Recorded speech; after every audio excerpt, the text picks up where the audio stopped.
Hi, this is Andrea Duquesne, Master RKC. In the previous video, we talked about the static stomp deadlift. It's our high tension kettlebell deadlift and the differences between it than maybe what you do with a barbell, the advantages, how you can really work it and get the most out of this simple but not easy exercise. Think of it this way, the deadlift, at the top of that deadlift is what is going to be the top of your swing.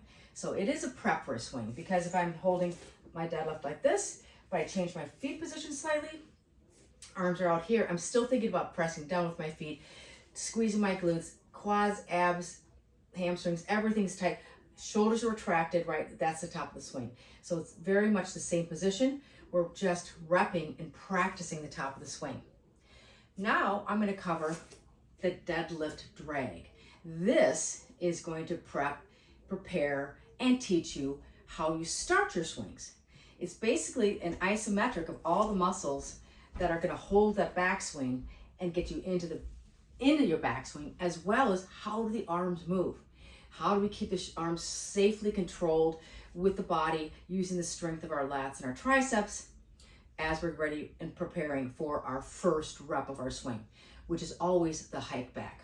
Okay, so saying that, the setup is going to be different than a deadlift, because the deadlift, I said, we were right over that bell or slightly in front of it.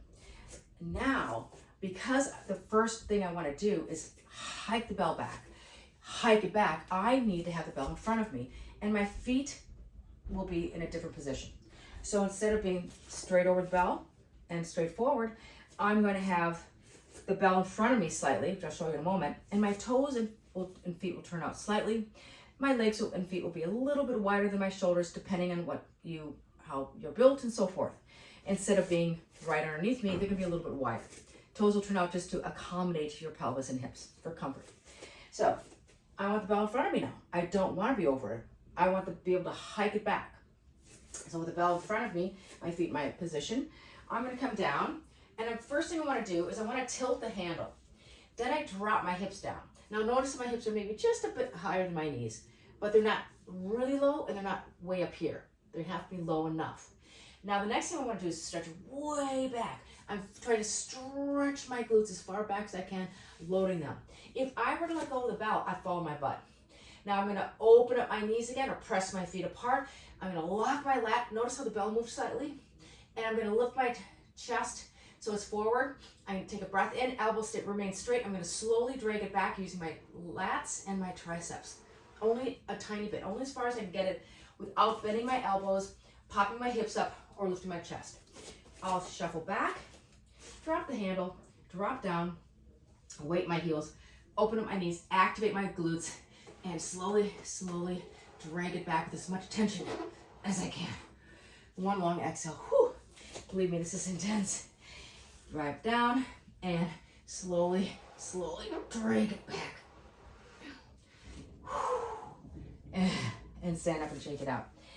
Now, what you're going to need, number one, is to have the right flooring. Ideally, you want one of those firm, like horse stall mats, or whatever kind of rubber matting that's really sticky. I'm using a yoga mat, and I just put a kettlebell at the top so it won't drag. It holds it there, and I drag along the yoga mat. That works pretty darn good.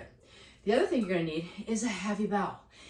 If it's too light, you're going to feel, your body will know it's too light, and it will feel it's not counterbalanced enough. So you'll probably you'll flex your spine too much. You might feel like, oh, whoop, I got to flex my spine or pop my hips up or something. You have to have it heavy enough. Now, let's say you don't have one bell that's heavy enough. You can use two bells. Just do it like this to have enough load. The more load, actually, the easier it is, because the right muscles are going to fire naturally. But in any case, the deadlift drag is a fantastic exercise. You can use it as your daily warm-up before all your other exercises or your entire class or warm-up. You can use it to prep and prepare yourself for high volume of swings, cleans, or snatches. And you can use it as a teaching tool to teach someone how to prepare themselves for their kettlebell swings. I hope you enjoyed this, and I look forward to seeing you again next time.